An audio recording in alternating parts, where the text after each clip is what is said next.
le monde! Aujourd'hui, je suis pas seule, j'ai avec moi une invitée.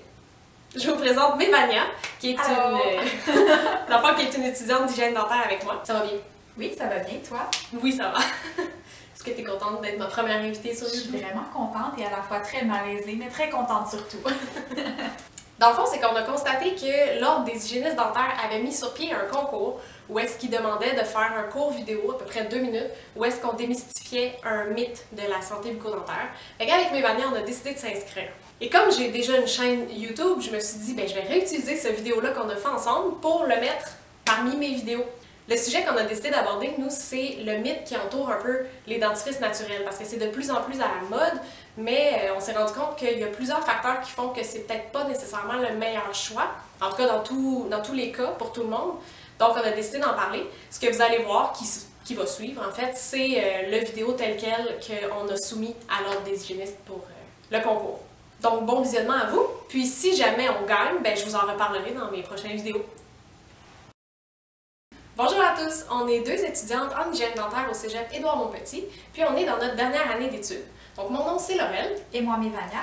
Et aujourd'hui, on a décidé de vous présenter une vidéo pour démonter un mythe autour des dentifrices naturels. Ils sont présentés souvent comme étant plus efficaces et sans danger pour la santé. Ce qu'il faut savoir, c'est qu'ils ne sont pas nécessairement plus efficaces ou même meilleurs et c'est pas nécessairement adapté pour tout le monde. On veut donc vous donner de l'information pour qu'à la fin de notre vidéo, le choix de votre dentifrice, il se base pas seulement sur des infos, par exemple, que vous auriez vues sur Internet. Il y a deux principaux aspects qu'on veut voir avec vous. Le premier, c'est l'abrasivité des dentifrices naturels. Puis ensuite, on veut aussi voir l'absence de certains agents thérapeutiques dans ces dentifrices-là. Premièrement, les dentifrices naturels ou faits maison sont souvent des dentifrices qui ont beaucoup d'agents qui sont abrasifs. Il existe une échelle qui compare les éléments ensemble en termes de dureté.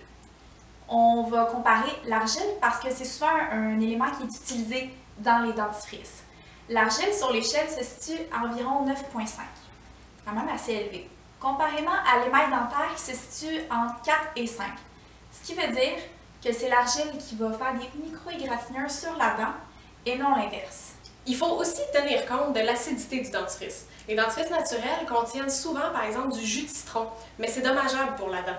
Les agents abrasifs donnent une sensation de propreté en bouche, parce qu'en fait, ça va décaper la dent. On la sent alors vraiment lisse, mais en fait, c'est très mauvais, puis il faut être prudent avec ça. Ensuite, je vous disais, le deuxième élément qu'on voulait aborder avec vous, c'était l'absence d'agents thérapeutiques dans les dentifrices naturels. Donc, dans les dentifrices réguliers, il y a toujours des agents thérapeutiques. Puis ça va être des ingrédients, en fait, qui ont un rôle pour le maintien d'une bonne santé bucco-dentaire. Certains sont par exemple antibactériens, d'autres pourraient être reminéralisants, donc dans le fond ça veut dire qu'ils vont protéger l'émail, puis il pourrait en avoir d'autres par exemple qui sont des désensibilisants. Si on prend par exemple le fluor c'est souvent un ingrédient qui n'est pas présent dans les dentifrices naturels parce que les utilisateurs ils cherchent à l'éviter absolument. Pourtant, le fluor c'est un anticarie et c'est un désensibilisant. Il y a beaucoup d'études qui ont prouvé que le fluor, c'est vraiment un allié de la dent. Les dentifrices réguliers sont pourtant formulés pour respecter les normes canadiennes en matière de fluor. Ils sont donc sécuritaires d'utilisation quotidienne. Il n'y a donc aucun effet indésirable. Aucun. Il n'y en a pas. Dans tous les cas, quand vous choisissez un dentifrice, n'hésitez pas à aller consulter votre hygiéniste dentaire et votre dentiste pour vous conseiller. Ils vont être capables de vous dire ce qui vous convient, parce que chaque personne a des besoins bucco-dentaires différents, puis c'est avec eux que ça va être plus facile de déterminer ce qui est vraiment le meilleur choix pour vous. Ceci conclut notre petite vidéo. On vous remercie d'avoir regardé. Donc, vous avez vu le vidéo qu'on a soumis à l'Ordre des hygiénistes dans le cadre de leur concours. J'espère que ça vous a plu. As-tu eu du plaisir à filmer avec moi? Beaucoup de plaisir. Que du plaisir. Honnêtement, là, c'est malade. C'est vraiment écœurant. C'est la meilleure invitée. Vraiment, là. Je suis la première, tu sais. C'est vrai. Alors, je vous remercie, puis on se voit dans mon prochaine vidéo. Bye! OK. Let's begin. Meilleur. Meilleur! Les dentifrices qui sont naturels ou faits maison contiennent souvent des agents qui sont très abrasifs. très abrasifs! C'est pas bon. So done with this! Mais là, c'est plus drôle, ok? Ça n'a jamais été drôle. Ça n'a jamais été drôle.